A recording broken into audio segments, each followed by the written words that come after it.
It's another magical evening tonight here at the Talkies, the annual horror movie talk year in review ceremony. Year in review award ceremony. All of the stars are out. Oh, look, over here we got David Day. How are you doing tonight, David? I'm great. It's so nice. Hey, how you doing? Yeah. No, I'll see you after the. Okay. No, it's going really good. Thanks for asking. I'm just excited to be here at the Talkies. Who are you wearing tonight? Oh, well, this is a fabulous Pendleton cardigan in the fashion of The Big Lebowski. So, you're up for best accent tonight. How do you feel your chances are? You know, really, I don't think about any of that stuff. I'm just happy to be here. You know, like, all this talent in this room is just, there's you, there's me. You know, it's just a lot of talent here, so I'm just excited to be considered. Well, good luck. We'll see you inside. Oh, thank you. Bye. And here comes Bryce Hanson. How are you feeling tonight? Good. What award are you most excited for tonight?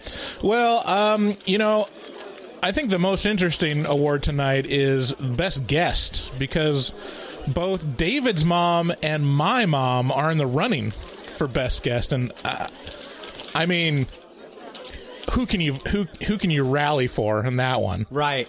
Oh, and you know, fan favorites like Billy, Babyface Billy. You know, so I mean, I'm kind of looking forward to that. And who are you wearing tonight? I think actually I'm wearing the exact same thing I did last year, which is a Captain America t-shirt by Marvel from JCPenney. Well, that's great. Well, it sounds like it looks like they're flashing the lights. Looks like it's time to get started. So get ready for a Horror Movie Talks 2021 Year in Hindsight Award Show, The Talkies.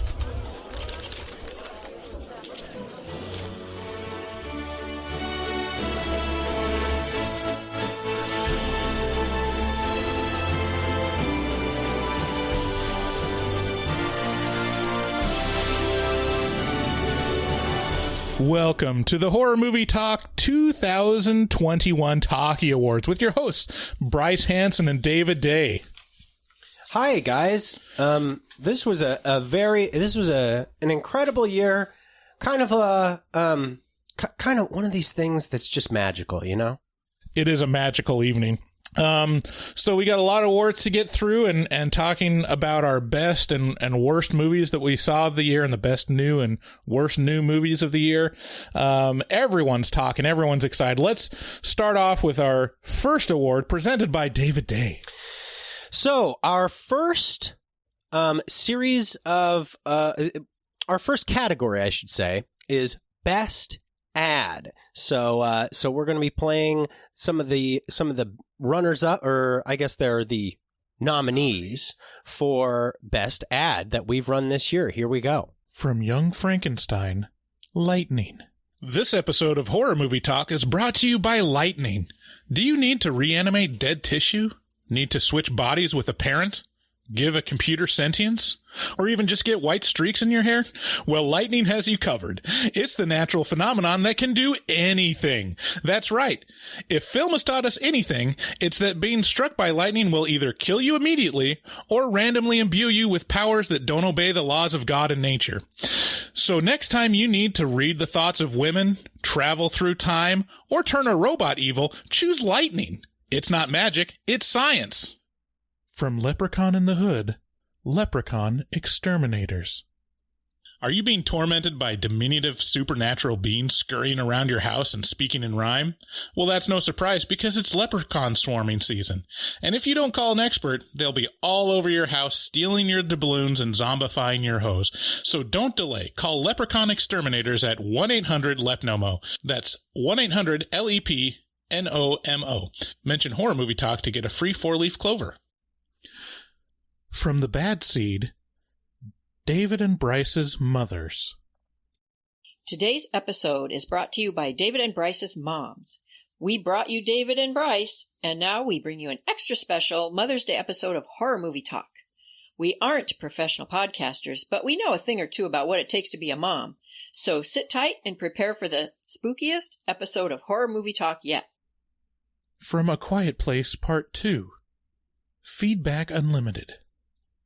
Has your planet been invaded by ultra-violent alien librarians who hunt you down for making a peep? Well, fear not, because their power is their weakness, and Feedback Unlimited has a wide array of noise-making devices ranging in size and scale from noisy cricket to Uncle Dave's Thanksgiving farts. Feedback Unlimited. Now you get to shush the librarians. From the Night House. Doppelgangers.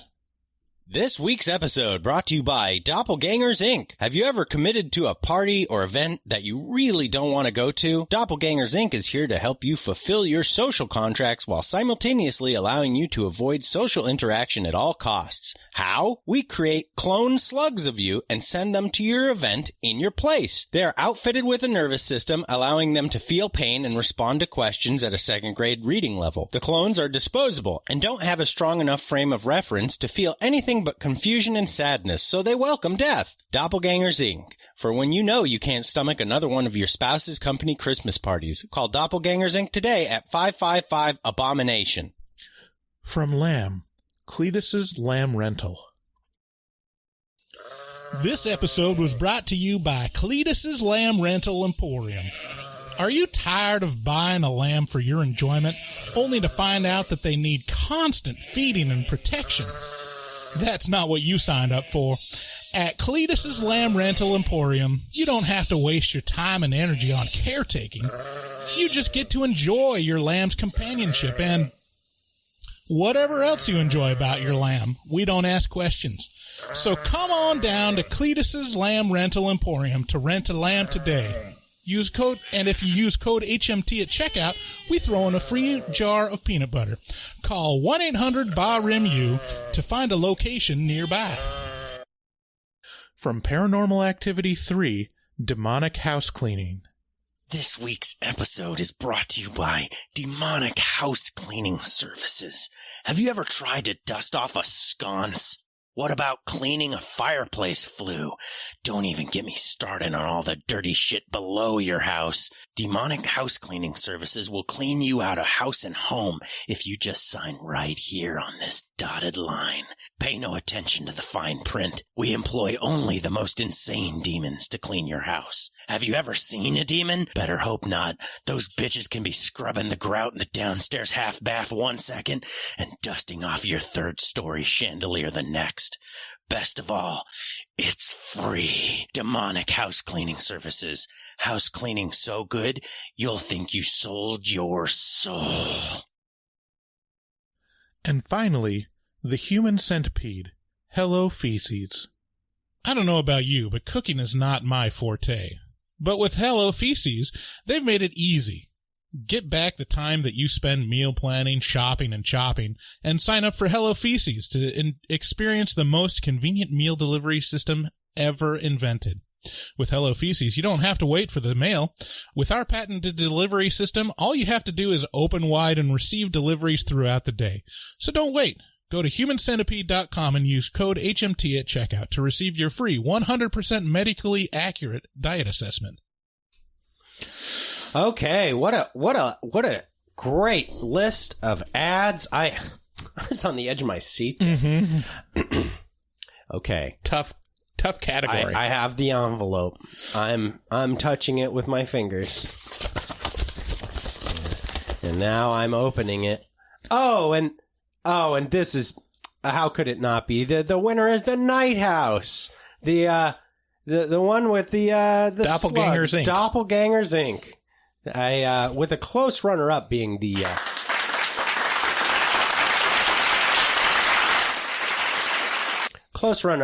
the lamb one. I really enjoy the lamb one. Well, there's only one winner. Next category is Best New Drop. There's only one winner. All right, from many episodes, crowd favorite, You, David. Oh, yes. Oh, my computer doesn't have levels. Oh, sorry. Ew. Ew. Ew, David. Ew, no, David. Oh my god, ew, David. From I don't know which episode this one's from either, but this one is the MacGruber clip. I will suck your dick. I will suck your fucking dick. I will do it. Just join my team. I'll suck your dick. You can fuck me or get fucked by me. You can watch me fuck something. Just point something in the room and I'll fuck it for you. Come on, just tell me what you want me to fuck. Jesus Christ, MacGruber. Just tell me what you want me to fuck. It should be pointed out that these are drops that we play during the shows. These are the drops that showed up this year. And then from the Lamb review, Goat Boy 1 and 2. Well, I just think he's innocent. Animals have urges they can't control. I should know. I'm half grown. From which one is this from? From Halloween 4. Cows don't look like cows. Sir, why don't you just use real cows? Cows don't look like cows on film. You gotta use horses. What do you do if you want something that looks like a horse? Usually we just tape a bunch of cats together. Man. Sorry. Usually we just tape a bunch of cats together. From Paranormal Activity 3, Ouija board. What is a Ouija board? How do you make a Ouija board? How do you feel about Ouija boards? How to Ojo board works? How we can do planchette without using Ouija board? Is it dangerous to play Ouija board? Ouija board? Ouija board? And yeah, the winner is who? The winner is who do we got? MacGruber. Oh, it's wonderful.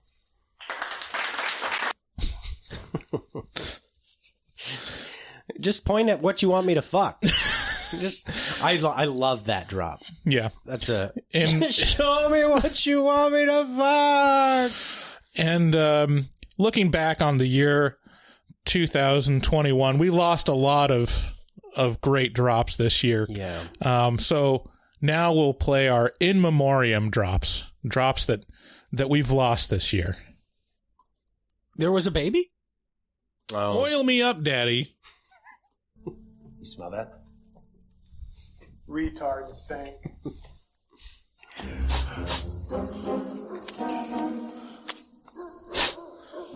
Poop again! God damn, look at those hot children.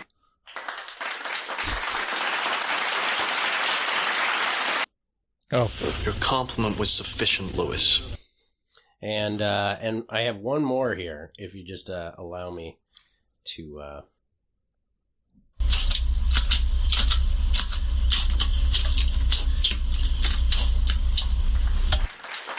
Yeah, thank you. So sad. Yeah, it is really sad. How they hopped on pop.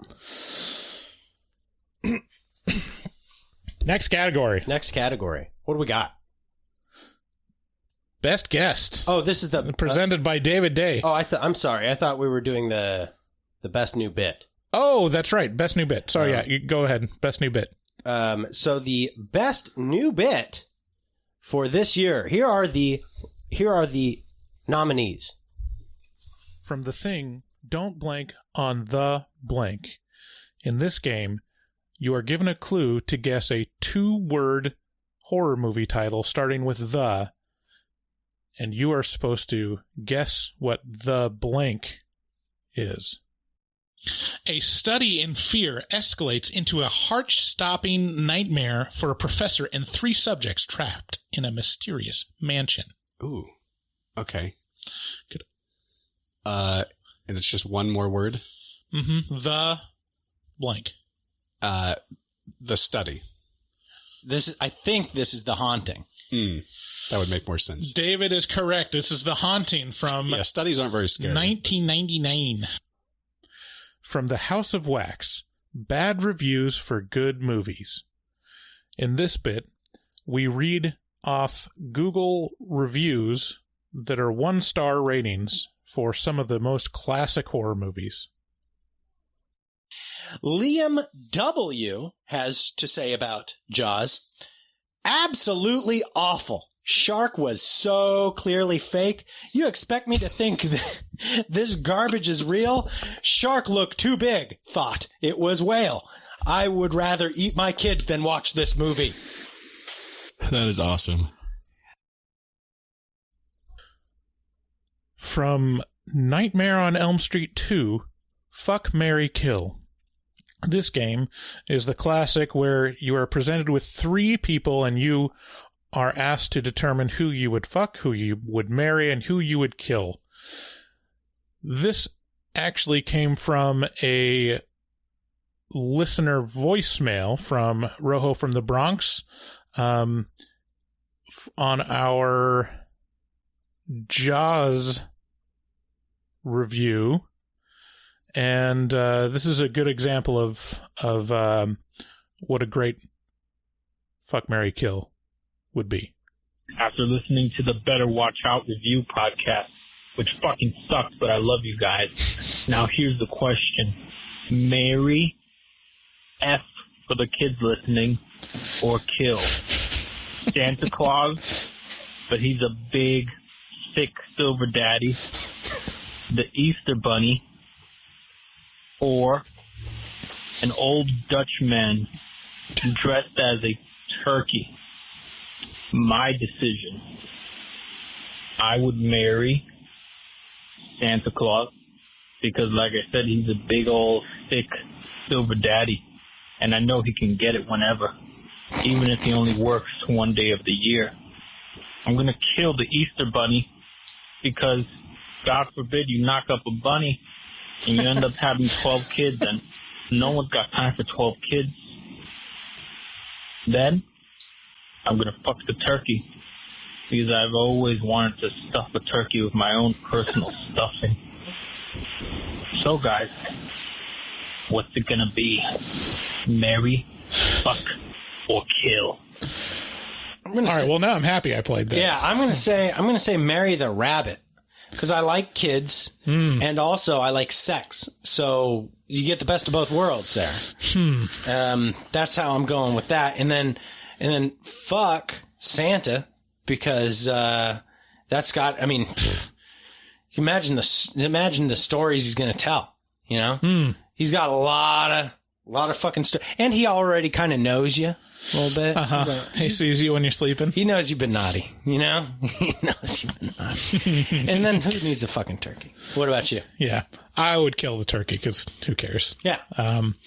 I would fuck the Easter Bunny because, you know, it knows where it's got a bunny its way around your dick. It's bunny. It's soft. It's like, you know, yeah. It's a hot bunny. It's like when Bugs Bunny is wearing a dress. Yeah. Like, how can you resist? You can't. And then, you know, yes, you might knock it up, but conveniently, the Easter Bunny lays eggs. Right. So you just kick the fuck out of those eggs. Like, I don't even think you have to feel guilty about that because it doesn't feel like an abortion. It's more of like, oopsie. What's up, Doc? Oopsie, I stepped on the egg. Oh, well, I guess we won't have kids. And then you just never call back. Right. You find the egg. No, what really happens is you find the egg 12 years later somewhere in your house behind something and it's all dried out and you're like, what? Oh, yeah. This is Easter egg from 12 years ago. I abandoned my boy! I abandoned my boy! And then I would marry Santa Claus. Because, I mean, he's a big old bear. I think he's very body positive. I think we get along with that. And he's a giver. Dude, he's, you know? Yeah, he is the giver. Yeah. He's the symbol of giving. So, I mean, he would be a very generous lover. Mm-hmm. And, you know, he loves kids. Yeah. And also just like, I don't know, but that's kind of hard because you'd never be able to cheat on Santa because he'd see you. Yeah, he'd see when you're sleeping with someone else. Awake. But, I mean, I wouldn't need to because, you know, he's a big old silverback bear. You better watch out, you know? Better watch out. You better watch out. You better watch out. You better watch out. From The Forever Purge, Make It Better, where we change the script of the movie we're reviewing that's bad to make it better. And so, okay, so Juan and his wife go into the lockdown room and, okay, who's going to be the B storyline of Petty petty crime during the Purge? Oh, Cameron Diaz. Cameron Diaz and Tom Cruise. Yeah.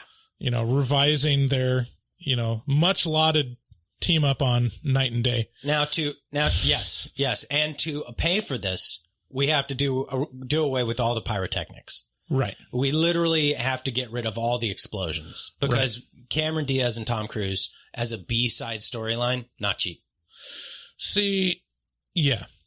Okay. Yeah. Yeah. Oh, it's going to be stunt casting.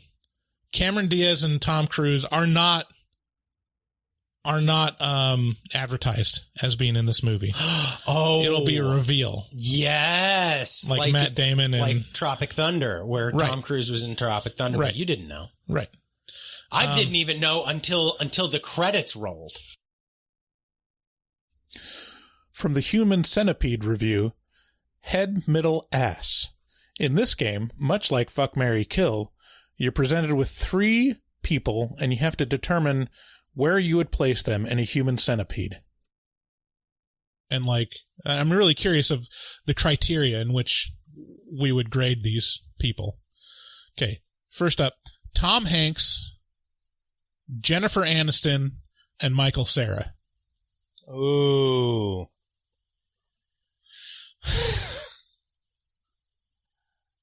I think I would enjoy the stupid, inane banter that came out of Michael Cera's mouth the most. I really enjoy listening to Michael Cera in interviews and stuff, so I'm going to put him in the head. Okay.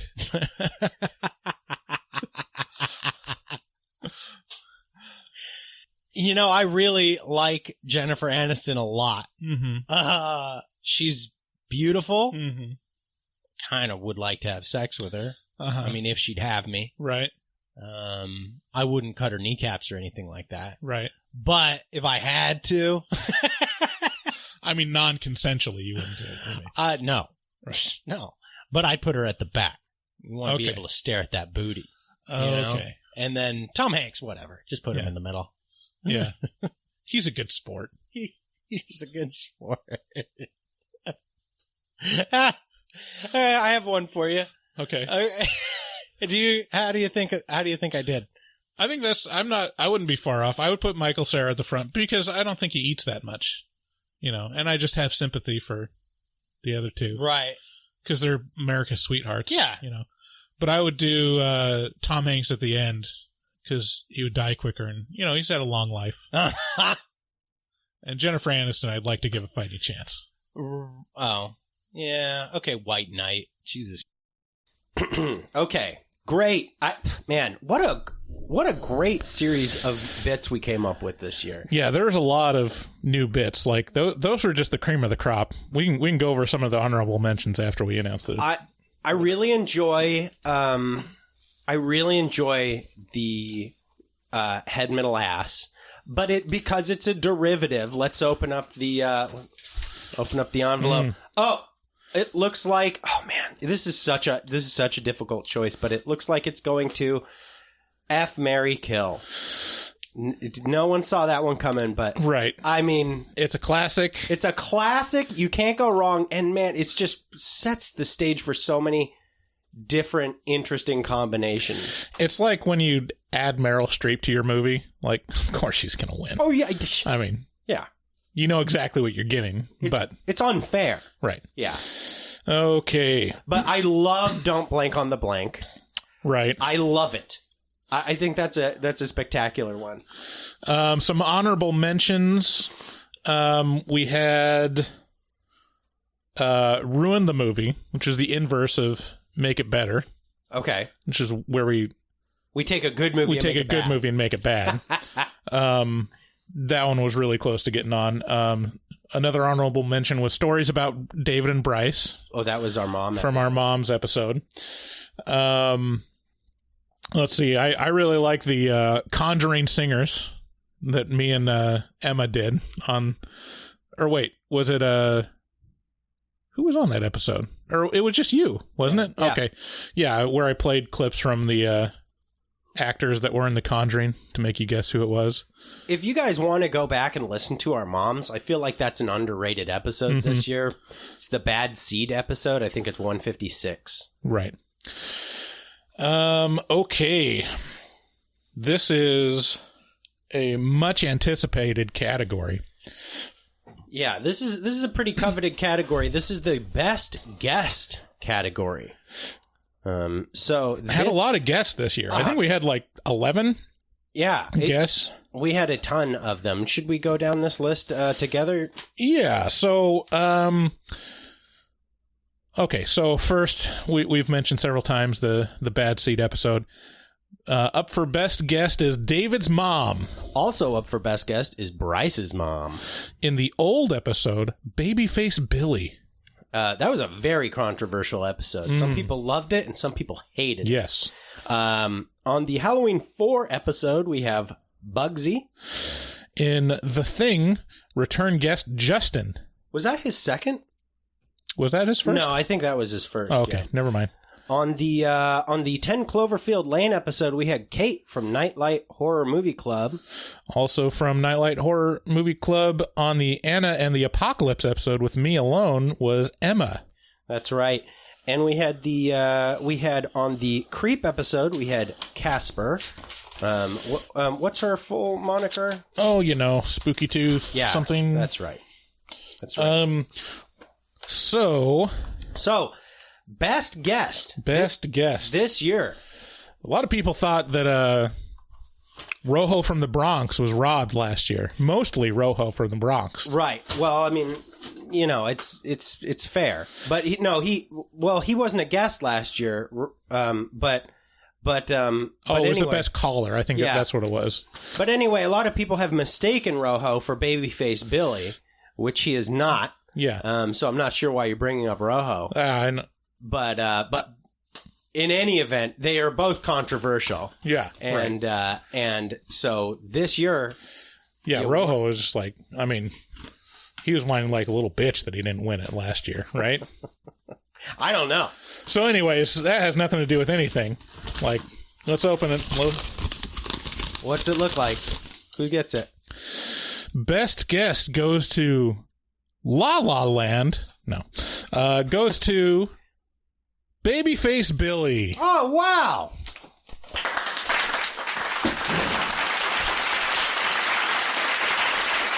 Yeah, you guys should know that Babyface Billy is my co-host over at Hotline and Advice Podcast, and we do 2 episodes a week. They drop on Tuesday and Thursday, so they make a nice horror movie talk sandwich.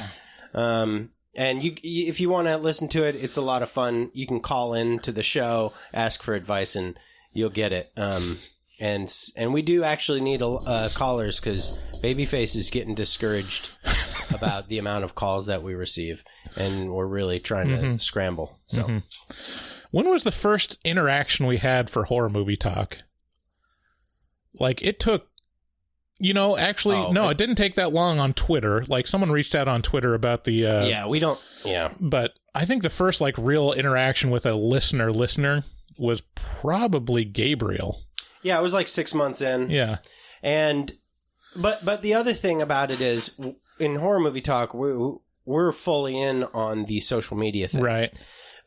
Hotline and Advice Podcast does not have any social media presence. None. Zero. Well, Babyface should probably get on that.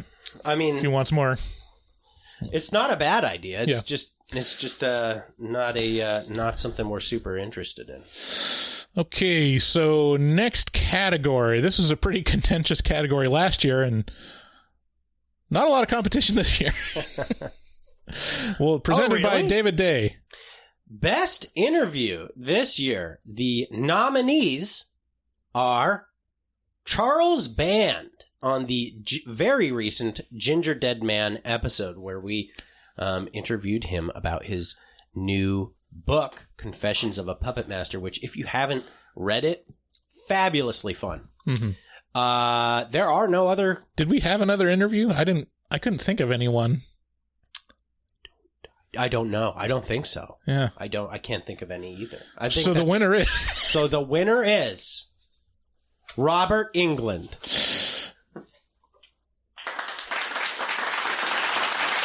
It's Charles Band. Everybody, Charles Band wins the best interview. Next category, best tagline. We didn't have a lot of episodes where we had a tagline, so you'll hear some commonalities between these taglines. So taglines is an old bit where we just come up with fun, interesting, new, cringy taglines for movies. Alternate taglines that we think would be better serve the purpose of the movie. So here is the nominees for best taglines. Butt Boy. Who thought putting things up your butt would be this much fun? Hell House LLC. Clowns. Not even once. Spiral. Pig on pig crime. Sputnik. Excuse me, did something crawl down your throat and die? It didn't die. Paranormal Activity 3. Criminally underutilized Teddy Ruxpin. Dude! Spiral. This time it's someone else that gets to bring the pain. Okay, that was pretty good. Hell House LLC. Hell House, more like Smell House. Spiral. Monkey see, monkey saw. Spiral. You must choose between this movie and a better movie. Hell House LLC. Yesterday, a clown held the door open for me, Bryce. It was such a nice gesture. Butt Boy. Someday he'll be a butt man. Yeah, Sputnik. Check the flavor of the rhythm I wrote. And while I get a chance here, let me clear my throat. Oh! Have mercy, babe. Ha! I hope you don't mind. Let me clear my throat. Paranormal Activity 3. Rumble Lower. Oh. Yeah, there's a lot of low rumbling in this movie. Spiral. This time, we have someone's head in a contraption.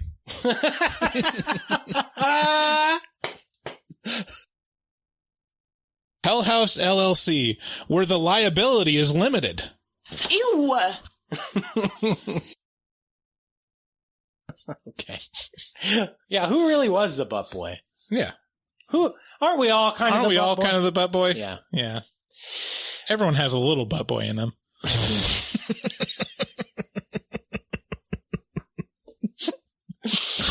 Boy, apropos for taglines. You got a free one there. Butt boy. The answer to the age-old question, can I put this up my butt? Spiral. Punishing bad behavior with more bad behavior will certainly pay off. Spiral. This time the killer preys on your worst fear. Cops. Paranormal Activity 3. Toby or not Toby? I got one that's centered around Toby, too. Paranormal Activity 3. What if Toby's name is really Kunta Kinte and that's why he's mad? Wow. Is that too far? Okay. Paranormal Activity 3. Right? And if I had a gun with 2 bullets and I was in a room with Hitler, Bin Laden, and Toby, I would shoot Toby twice. Oh, man. You win. Wow. Mm-hmm. This one is a quote from Walt Whitman. Okay. Leaves and grass my ass. My butt is large. It contains multitudes. What? It's a lesser-known quote from Walt Whitman. Oh, yeah. Okay. Butt boy. Ass play. Just say no. There you go. Wow, tough category. Best tagline. There's some great stuff in there. Yeah. I'm impressed. We need to do taglines more. Yeah, we need to do that a little more. Although some of those, I think the Conjuring 3 one, like, that was, most of those were last minute, but that had some of the best ones. I didn't hear any from the Conjuring 3. Did I? Those were from, like, the Toby ones. No, that's Paranormal Activity 3. What did I just say? Oh, I said Conjuring. I meant Paranormal Activity 3. Okay, because we also reviewed Conjuring 3. Yeah. Okay, so best tagline. Yeah, what do we got?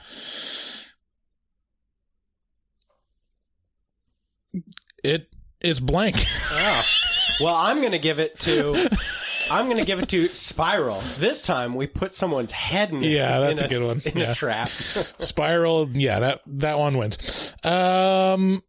Okay, last category before we get to best and worst movies. Presented by David Day. Yeah, this is best accent.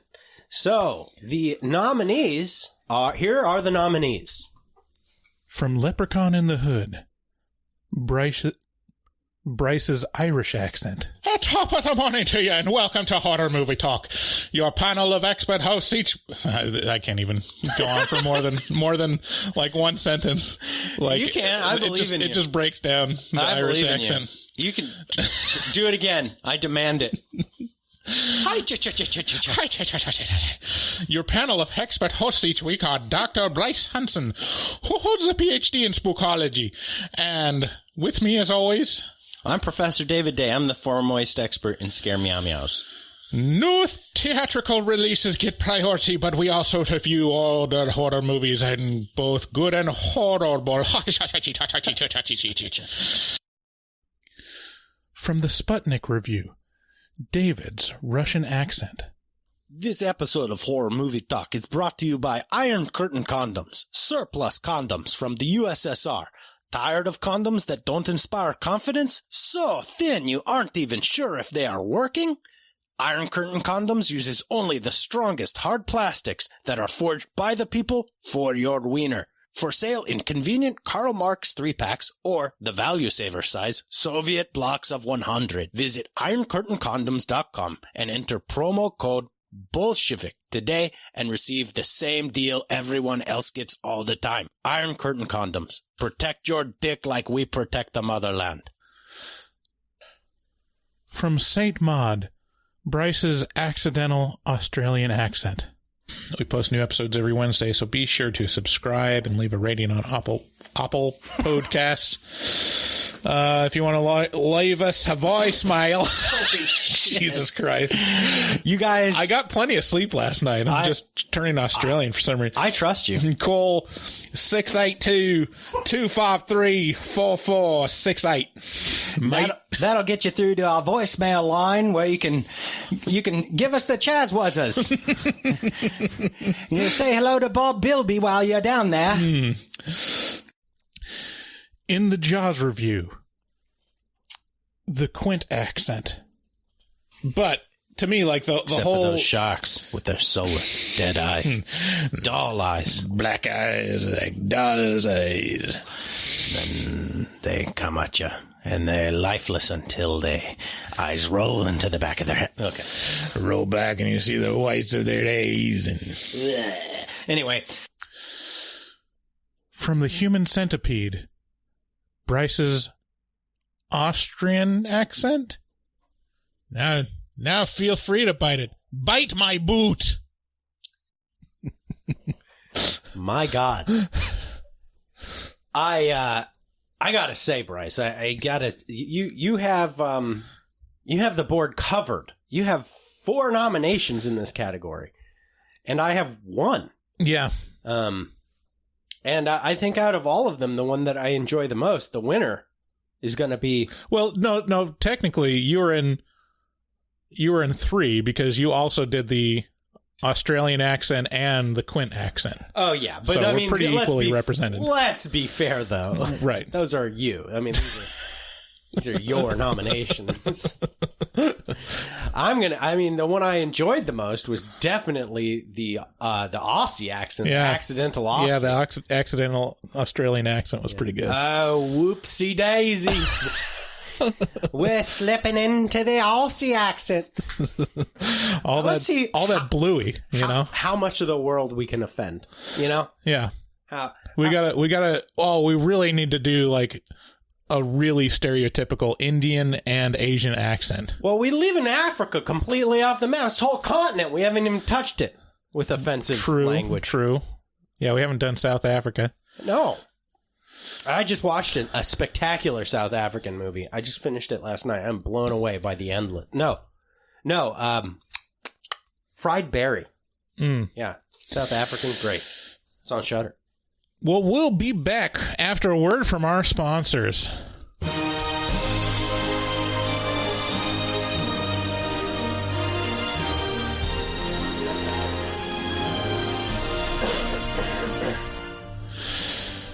Special thanks to our longtime sponsor, nightchannels.com. Go to nightchannels.com for all your apparel needs in the most niche and unique horror movie, occult, metal, and alternative music artwork. That's right.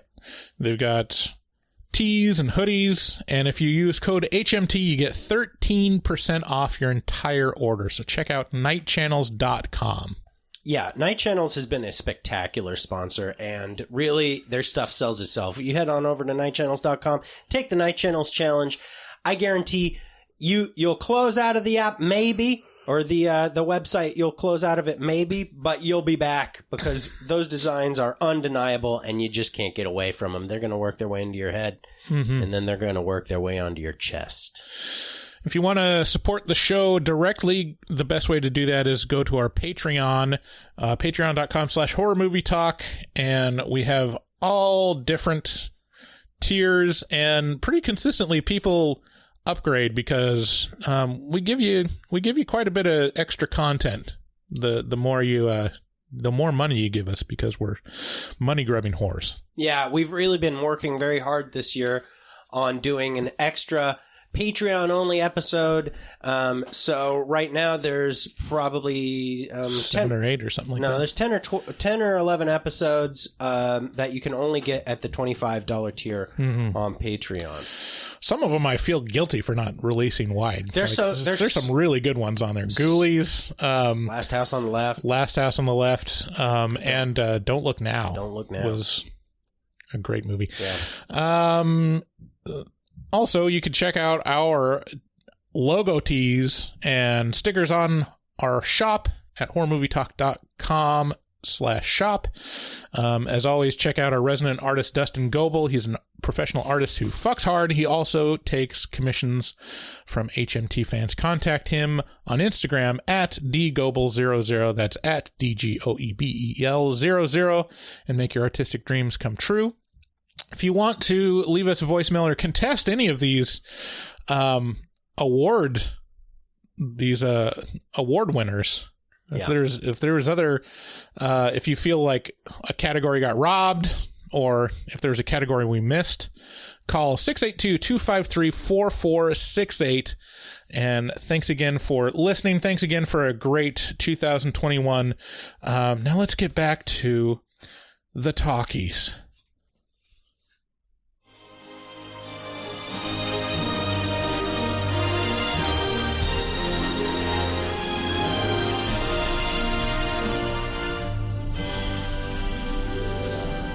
Welcome back, everyone. So we're going to get into the best and worst movies of the year, starting out with the worst movie we watched this year. This includes both old and new, wide category. This is based on our aggregate scores for each of these movies. These are the bottom 6 movies that we scored this year.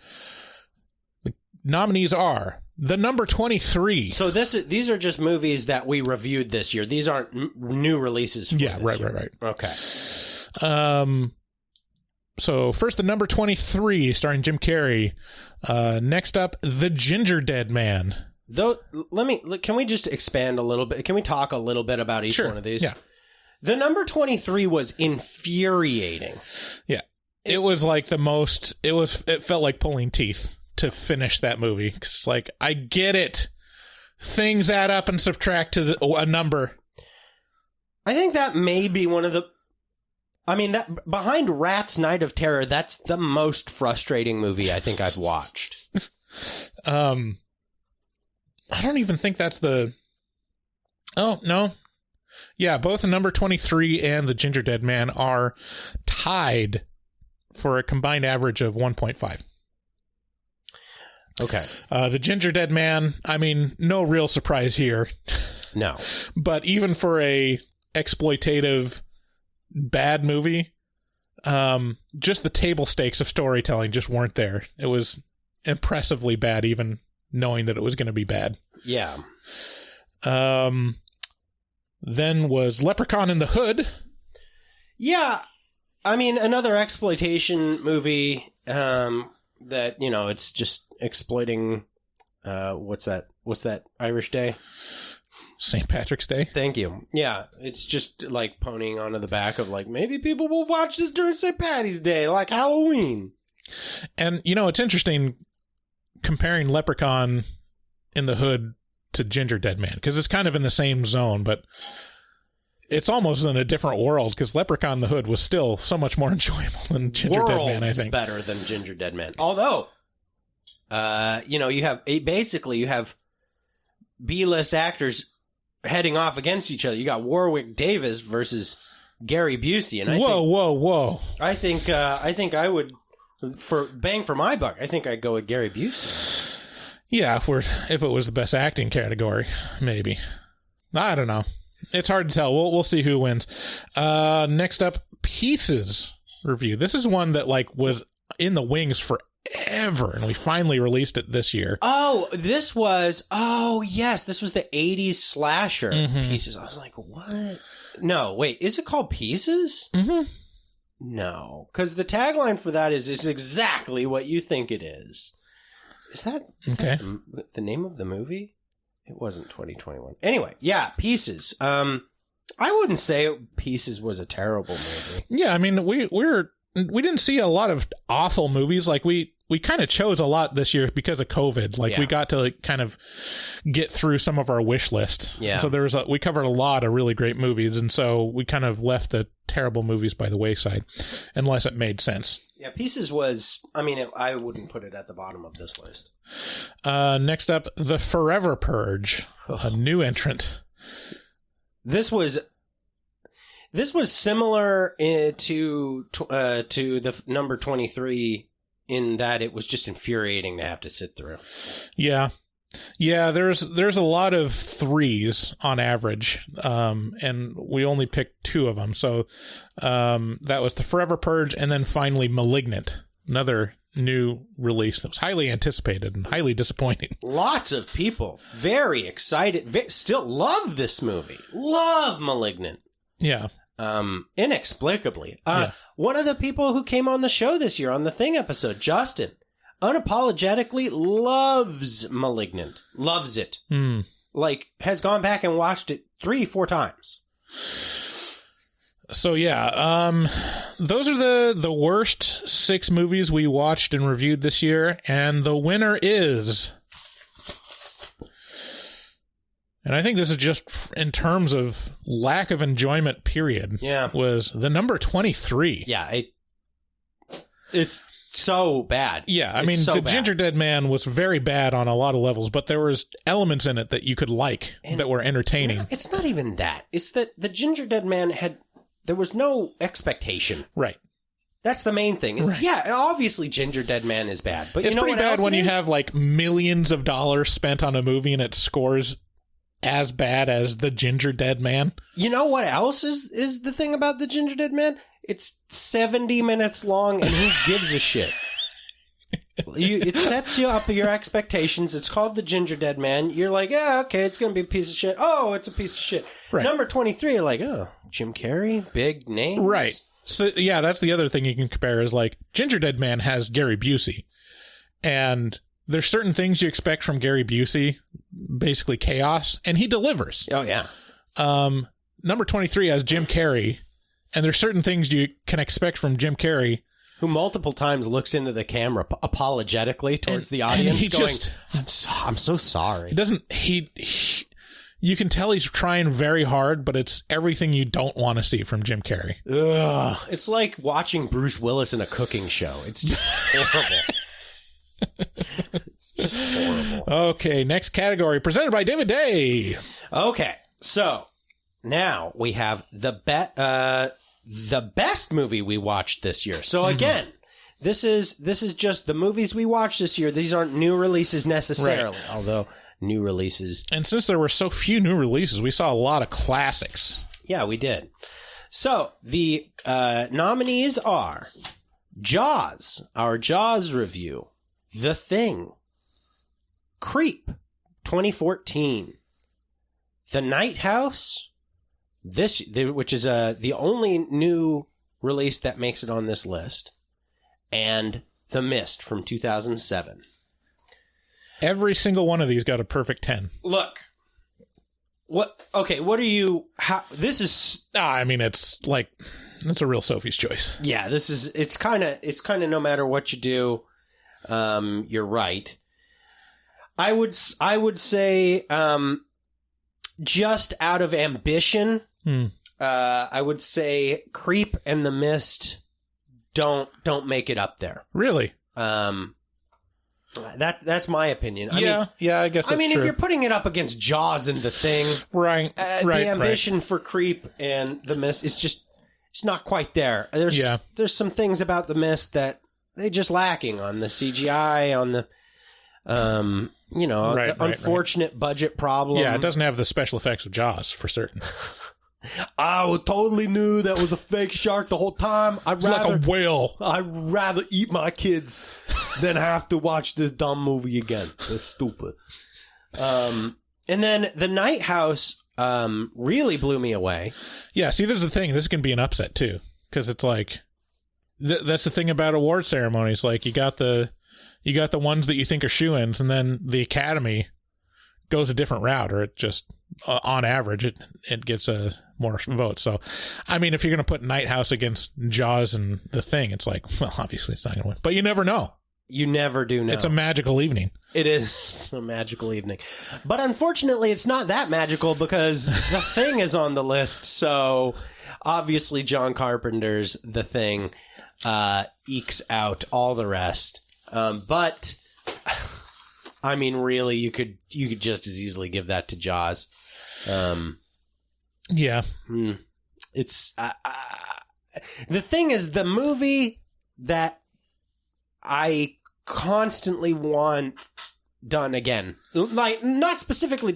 I got good news for you. I just want the recipe redone into a new, interesting format because it's so perfect. Oh man, we'll have to talk on the afterpod about The Terror that I just finished watching.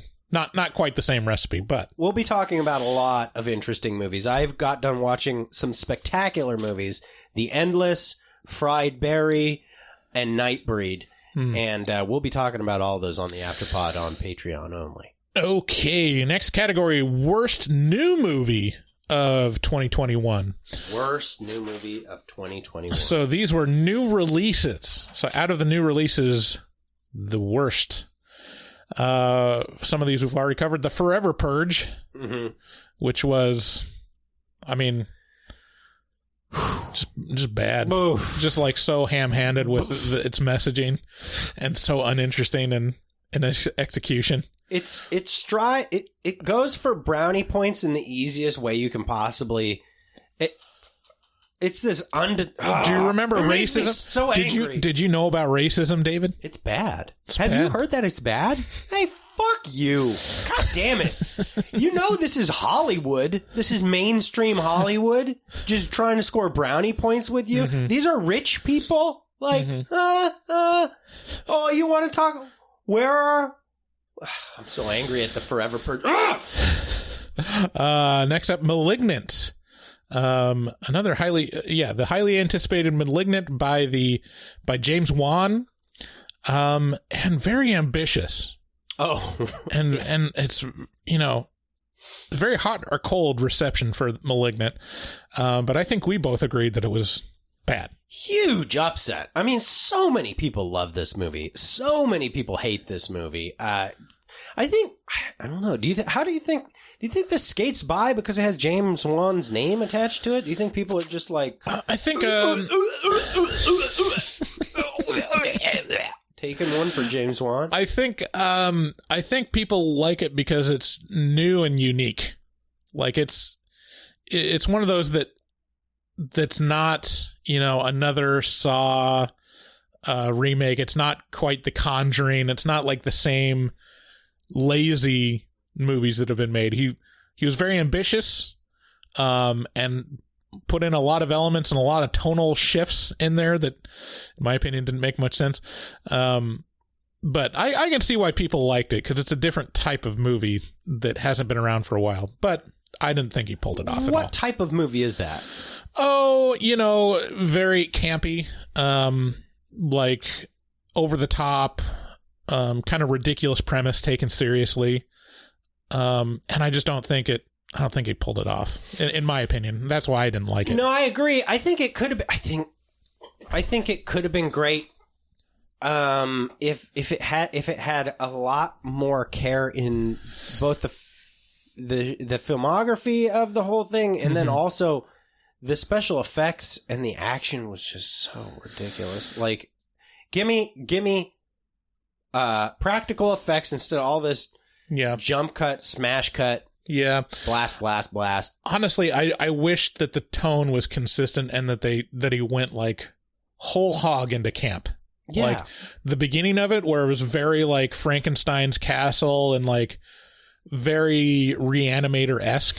Yeah. Like if he had gone all in on that and just 100%, basket case territory, would have been great. Yeah. But it's like watered down and like using all these tired tropes and like production design that didn't make sense. In a weird way, it achieves the weirdly disjointed feel of Basket Case. Right. Like, yeah. It's like, it's all... But Basket Case is disjointed because it was filmed over the course of like 4 years. Right. Yeah. Next up, easily forgotten, The Unholy. Do you remember The Unholy? Yes, I said it during this review, and I'll say it again. This is the most forgettable movie of this year, by far. Starring Jeffrey Dean Morgan. Is that what his name is? I don't know. I can't remember. A generic kind of possession movie. It's actually very, very close in the plot to Ernest Scared Stupid. It is. They dug up a rune from under a tree and starts infecting everyone, and also like precursor. You could say it's a precursor for Midnight Mass. Yeah, it's a far better series. By the way, speaking of Ernest Scared Stupid, did you see? Robert the Farter sent us artwork on Instagram. Robert the Farter reached out to us on Instagram and sent us an illustration he did of Ernest Scared Stupid, and it's spectacular. Like, the line work that this kid does is really good. We posted it on our Instagram. You guys should check it out. Wow. Give him a like, toss him a like on our Instagram there. He gave me permission to post it, and yeah, Robert, if you're listening, which I'm sure you are, keep on farting, buddy. Okay, so next up, Spiral, the Saw sequel starring Chris Rock.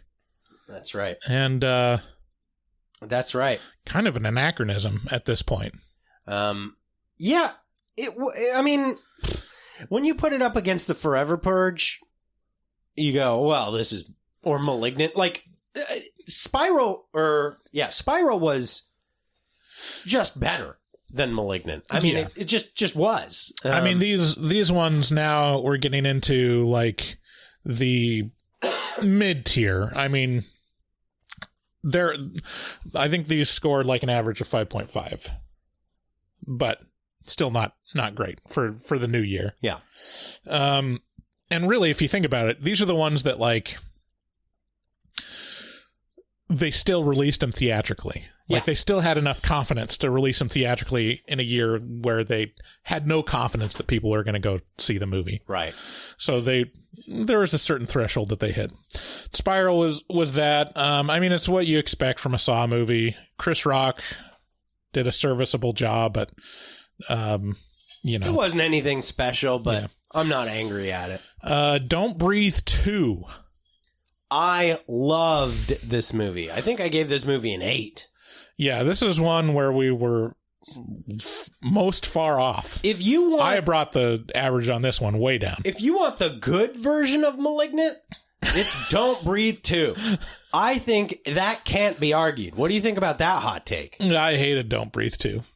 This was one of my most hated ones of the year. Oh, man, it's so badass. This movie was hardcore in theme, all the characters were just insane. The action was bonkers. It felt like an even darker version of Detroit than RoboCop 2. Like, I think the thing that changed it, or that like brought it down for me, was number one, just the bizarre choice, if you've seen the first one, right? Yeah, I knew you would be this to make the rapist the good guy. The good guy. Well, that should tell you how bad the bad guys are, Bryce. Yeah. And then the bizarre switcheroos in the middle of the movie that were just like, what the fuck? It was just so befuddling, and to me, like, you gave this one an 8. Yeah. I gave it a 3. I stand by that. This movie, it is an action-packed, super depraved. Yeah, it's great. I really enjoyed it. And then finally, this is a big upset one. Another highly anticipated movie of the year, Halloween Kills. Yes. Evil Dies Tonight, David. Evil Dies Tonight. Evil Dies Tonight. Evil Dies Tonight. Evil Dies Tonight. Yeah. Yeah. Again, this one's not like awful. Like, if we're looking at, if we're comparing it to The Purge, the Forever Purge, it's like there's not really much competition between those, but Halloween Kills was pretty bad. It was, for the anticipation, for the hype train that was behind it, it definitely let us down. I know for certain that Bugsy was highly disappointed because there was very little Michael Myers in this movie. Yeah, I mean, I think they just really missed a spectacular chance, which is they had a Halloween movie with a bunch of dialogue and a bunch of like, where is he? He's over there. It's too dangerous. Don't go. I'll stay. You stay. I do. We go. Well, and then half of it's like in the hospital with Jamie Lee Curtis. When you could have just followed Michael Myers around shoulder cam style. Like, it could have just been. And they did the kills so well. Like, it was a really well done. When it did what Michael was doing, it was like, ooh, goddamn, this is fucked up. But they fucked it up by not keeping with that. They gave us story. Shut up. And the end kind of jumped the shark of like, okay, yeah, how unkillable is unkillable? Well, like, just don't put your unkillable character in a situation where it's like, okay, well, this is dumb. This is dumb at the point where you have an entire town of people like curb stomping you, and then they just turn their backs and like don't notice that you get up and start murdering every single person in the vicinity. Yeah, his finger kind of caterpillars out a little bit. Inches towards that knife. Okay, so the winner for worst new movie of 2021 is... Yes, we are opening an envelope. The Forever Purge. Definitely. This was the biggest, shittiest piece of shit this year. Even worse than The Unforgettable, The Unholy. It was really bad. Forever Purge just made me angry. Yeah, and I've heard other podcasts be like, I like it. I assume out of fear and this is the despicable thing about this movie, is it makes you afraid to talk bad about it because the implication is that you're for racism if you don't like this movie. And that's just dumb. Yeah, because of the implication. Yeah, because the implication. But no, if you hate racism, then fuck the Forever Purge. Okay, so the last award for the night. Here we go. Sealing off the Talkies 2021 is the best new movie of 2021. And here are the nominees. So we've already talked about The Night House. We haven't talked enough about The Night House. Night House was such a surprise. It came out of total left field. I had it was a horror movie that showed up, and I was like, we should go see this, I think. And you were like, oh, okay. We're not doing some old movie. Right. Yeah, let's go see this. This one is had the benefit of having very, very low expectations from me.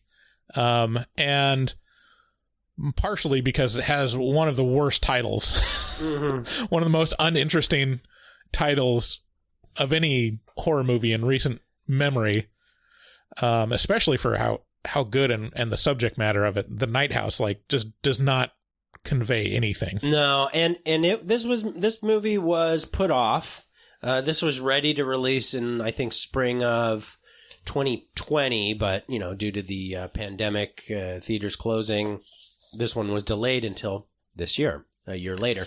And man, really cool, like late summer release. And yeah, just thematically, like stylistically, tonally, was so consistently done well. Yeah, the acting was spectacular.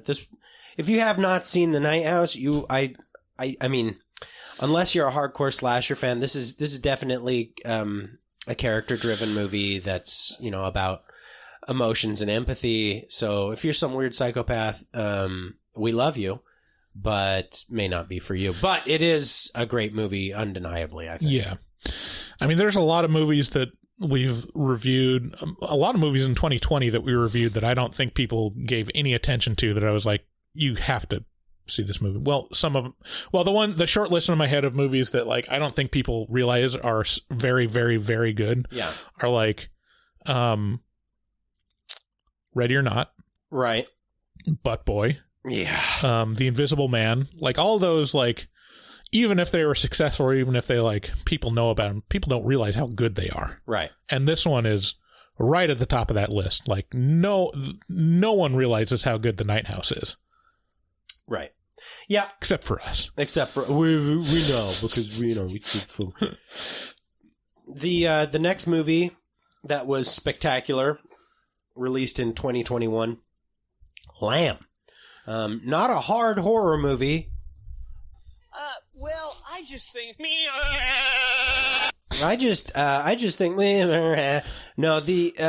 Lamb, not a hard horror movie. It is subtitled. It's in Icelandic. It's an A24 movie. These are things that will tell you what to expect when going into Lamb, but it's definitely a mind fuck, and it's big on tension.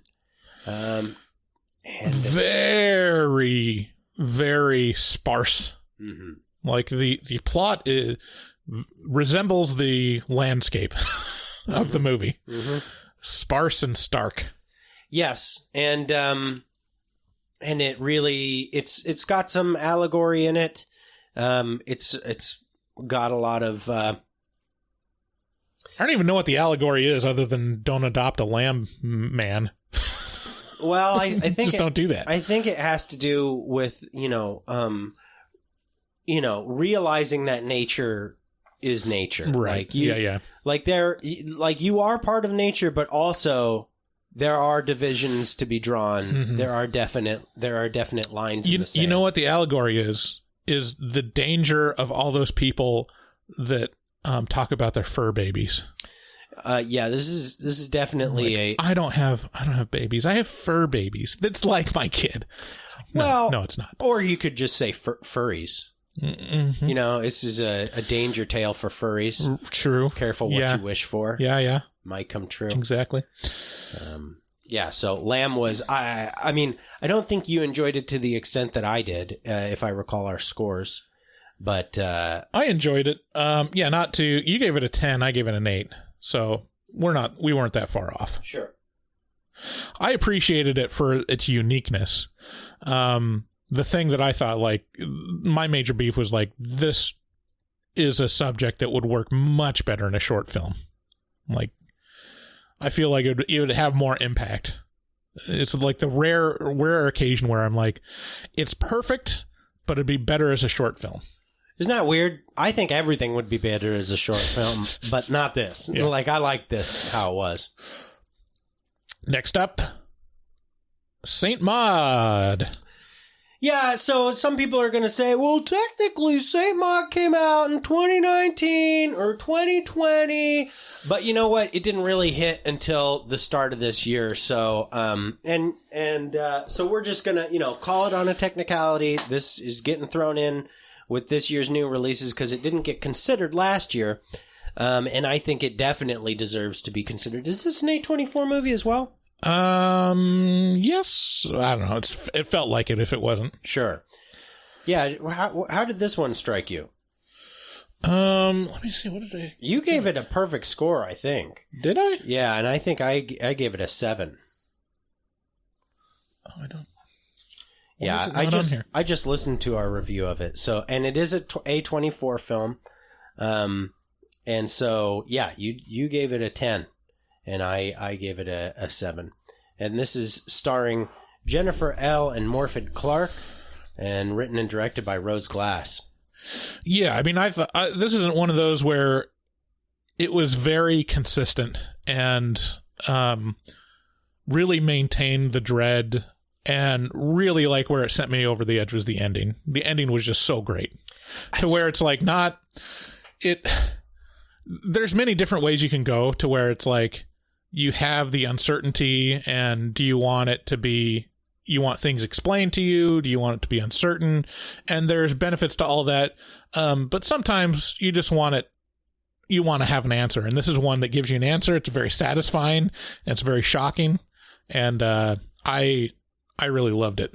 And I thought the acting was fantastic in it too. I don't like the answer it gave. I don't like the way it treated religion. And I don't like, I specifically don't like the ending very, very much. What was what about religion did you not like? Well, it was basic. I mean, this is a very nihilistic movie. I mean, it's basically, I mean, this is mocking religion in a very direct way by being titled Saint Maud. Well, I mean, my opinion on that would be it's not saying religion in general. It's specifically saying religious zealotry, which is a different thing than religion at all. But that's what saints do. They are zealots. Sure. And the fact that this movie, I mean, there's some spoilers. Well, I won't go into spoilers. I'll just say this was definite in its. Yeah, I don't like that it gave a definite answer. I would have been much more comfortable if it left it very vague, because then I wouldn't have this feeling about the movie where it's like, well, it's a hit piece. Yeah, and I don't like that feeling. But it was a well-done movie, and it was enjoyable. I just didn't like the way the topics. Yeah, the topics came off. Yeah, it was a big year for religious horror for us, because we did The Unholy, Saint Maud, and Midnight Mass. Yeah. And it's interesting comparing all three of those works. Yeah. Also, up for Best New Movie of 2020, this one I enjoyed a lot. It's called In the Earth, and not many people heard of it or watched it. In the Earth was a really well done English movie that kind of was an allegory for COVID, but also a little bit of like nature's coming to get you kind of thing. Another one where it's like don't fuck with nature kind of thing, and then also but do fuck with nature, very like trippy. And one of those that's really creative that added a lot if you have a great sound system. Like in terms of sound design, this one probably would win for the year. I really liked it. I'm looking at our scores, and it's not as high as I remember it being. What did we our give score? We gave it like an 8 and 7, which is really good for us. But this is another really unique one. I think it was just a little boring at parts, is where it got a couple points knocked off. Just, I don't think it was necessarily boring. I'll say I think what's going on there is it's not, I mean, it's not undeniable, right? Mhm. It's a fun movie, and it's an interesting movie. And I will say this too, if you're planning on watching In the Earth, which I think you should, do be aware that there are scenes in the movie that can cause epilepsy and seizures.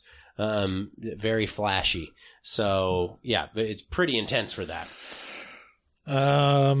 Next best new movie,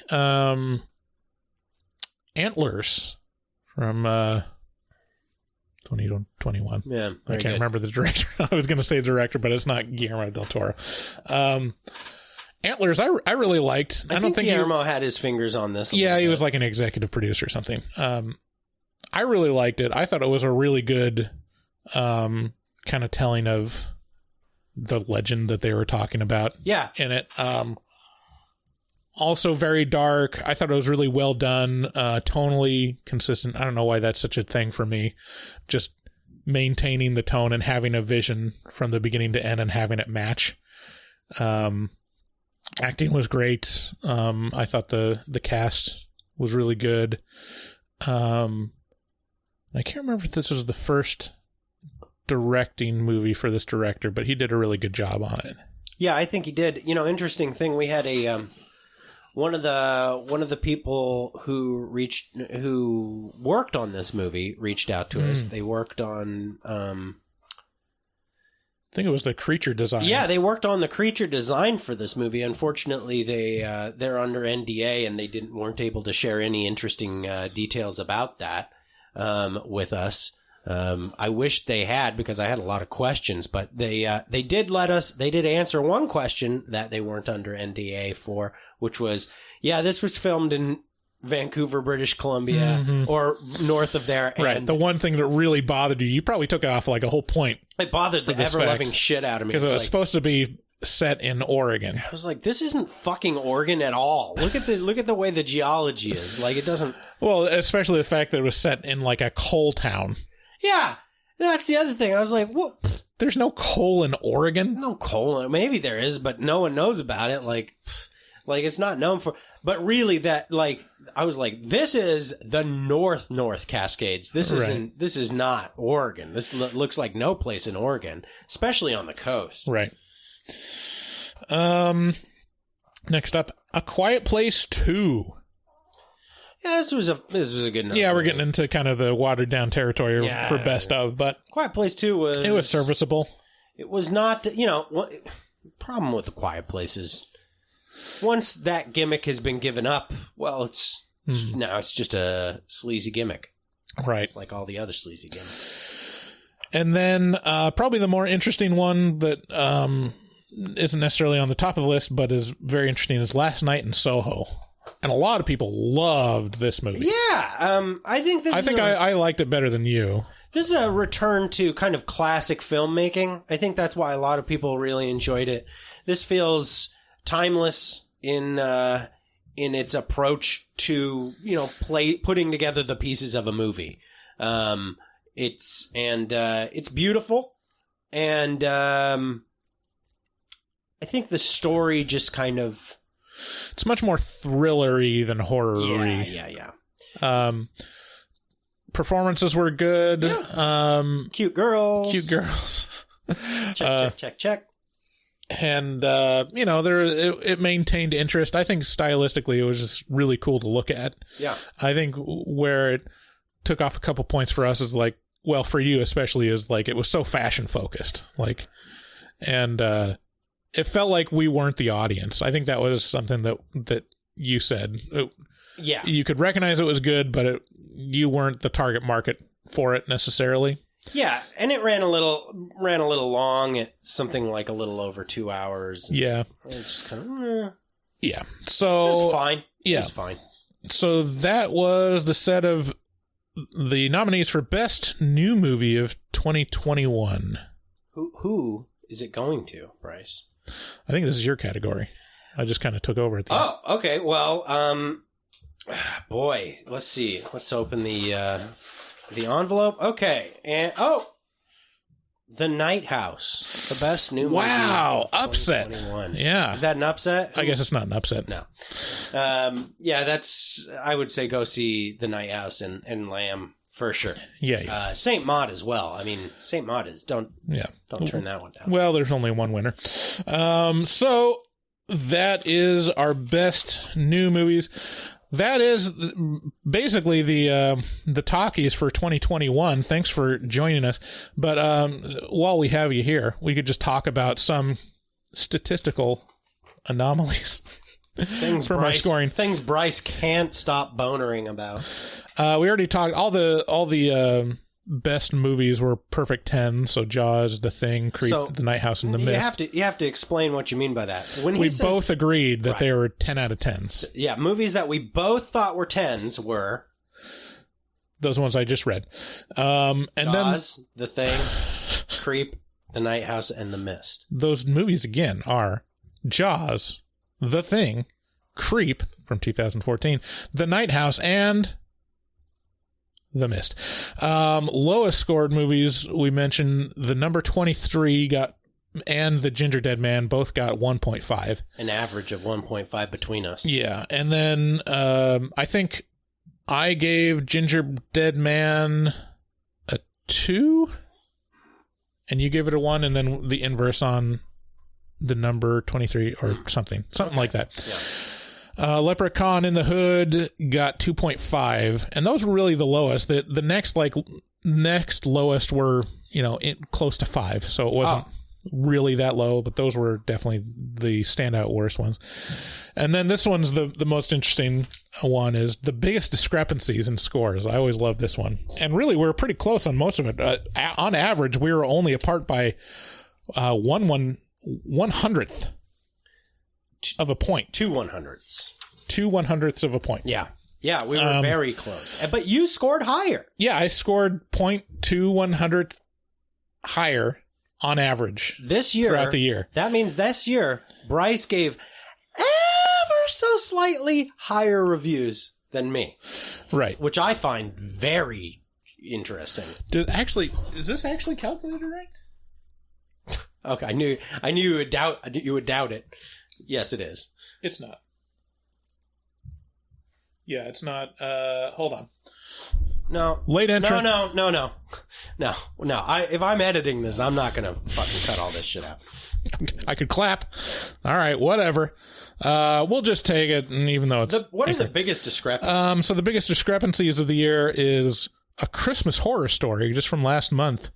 You gave it a 2, and I gave it an 8. I can't believe you gave that. It's a dumb piece of shit. I feel a little vindicated, because on our Facebook group, a lot of people were saying how much they enjoyed A Christmas Horror Story. That should tell you everything you need to know. This is one where I think it was really your mood at the time of watching it, and you're like, anthology, fuck this. I didn't even know it was an anthology until 45 minutes into it. Exactly. What do you mean? That bothered you so much.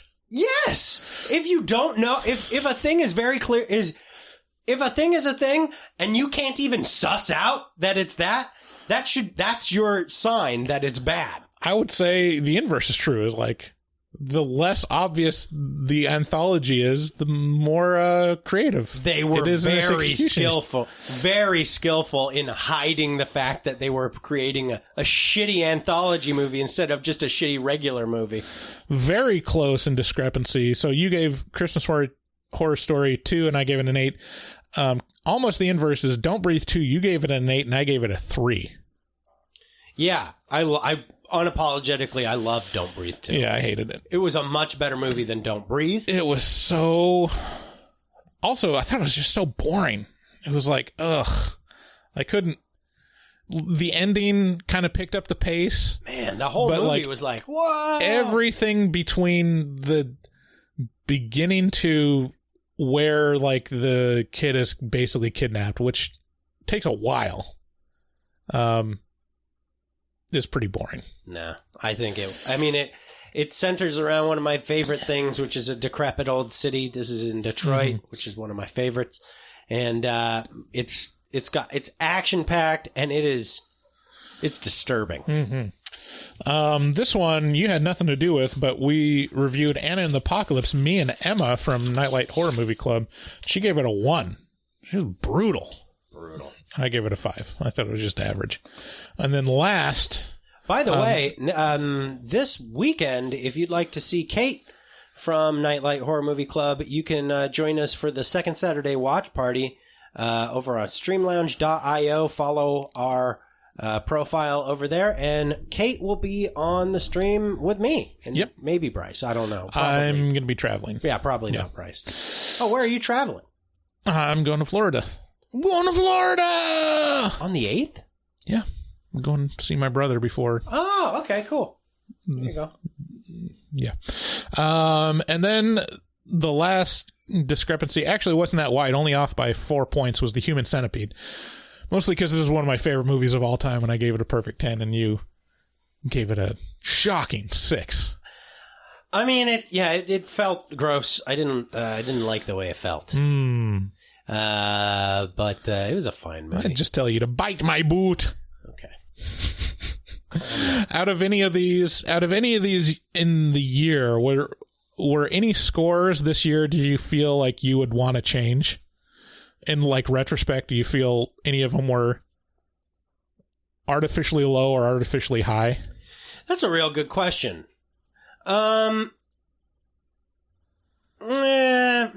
I think we both think through our scores pretty, to a decent degree.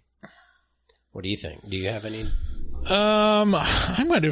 I think A Quiet Place Part 2, I probably scored a little too high. It's pretty forgettable now that I think of it. Yeah, actually, you know what? Now that you mentioned that, The Conjuring 3 I think I gave it a 7, and it was really boring. Yeah. It was really bad. Especially when you compare it to The Conjuring 1 and 2. It really does not hold a candle to either one of those titles. Which, by the way, we haven't reviewed The Conjuring 1 or 2. Nope. Not yet. And then on the inverse, I think I would move up Butt Boy. I think I'd make Butt Boy a perfect 10 now. We gave it an 8, both of us, and that is such a memorable movie for me, and I love it so much that I feel that deserves to be at the top of the heap. It's definitely the movie that I recommend the most, but I think it sits at about an 8 for what it is. I think I said on that review, 8 is the maximum that a movie like Butt Boy can achieve. Yeah. And I'll stick by those guns. I feel okay about that.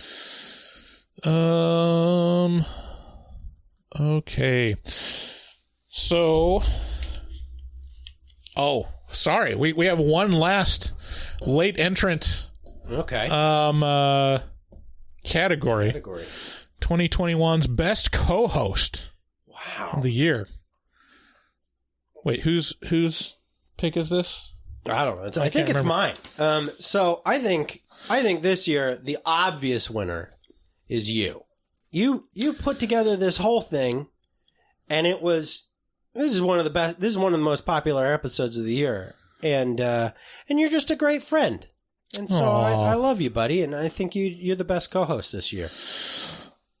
Wait a minute, the envelope says Emma. Oh, shit. No, thank you so much. It's been a good year for us. I think we been doing really good. I don't know, it's so hard. I mean, I think we're pretty equally yoked, but someone's got to win. There's only one winner. That's so right. I'm going to dedicate this Best Co-Host Award to the Native Americans of Washington, because they were forced off their land and their culture was raped by the white man, and I think that's an important message to get across in these trying times. Okay, Norm. All right. Well, you guys, thank you for yet another year supporting the show, listening, subscribing, rating us on iTunes. All that helps a whole lot. Also, not just iTunes now. Rate us on Spotify. Yeah. Spotify, it's available to rate podcasts now, and we have a huge, probably about a third or more, probably like almost 2/3. It's a fourth. Is of our listeners are on Spotify, and we'd really appreciate if you would leave us a rating on Spotify so we can maintain our visibility there. It's very important. Yeah, you just head on over to Horror Movie Talk on Spotify, click on the 3 dots, and then rate it. Yeah, I think now it's available for everyone. Like, it's very hit and miss. I don't know if it was like an update or something, but it was like, a couple days of weirdness.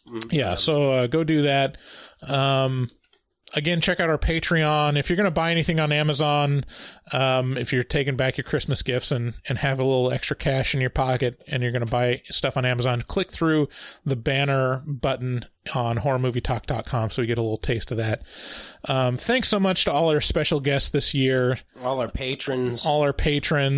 Like, it really, if you're listening, thank you. We really need you to do this show. Yeah, and it's really delightful. Like, we've had some really great listeners send us gifts this Christmas. We should probably have a special thanks to Anasaurus. Yeah, sent us a bunch of licorice. Some of it was highly offensive to the palate. Jeffrey Kress sent us that amazing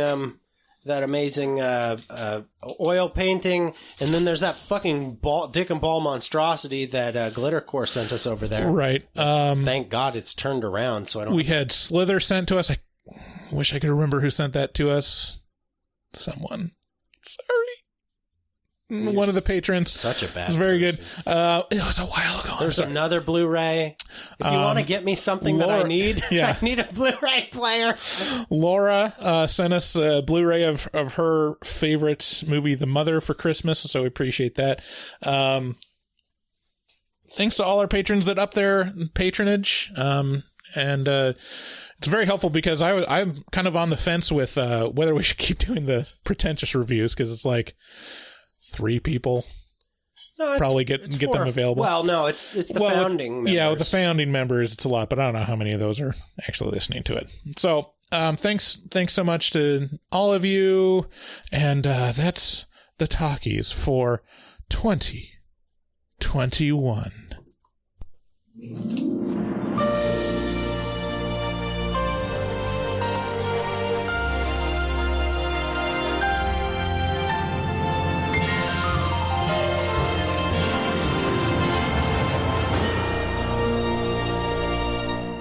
I will suck your dick.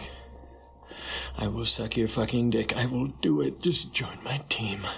I'll suck your dick. You can fuck me or get fucked by me. You can watch me fuck something. Just point at something in the room and I'll fuck it for you. Come on, just tell me what you want me to fuck. Jesus Christ, MacGruber. Just tell me what you want me to fuck.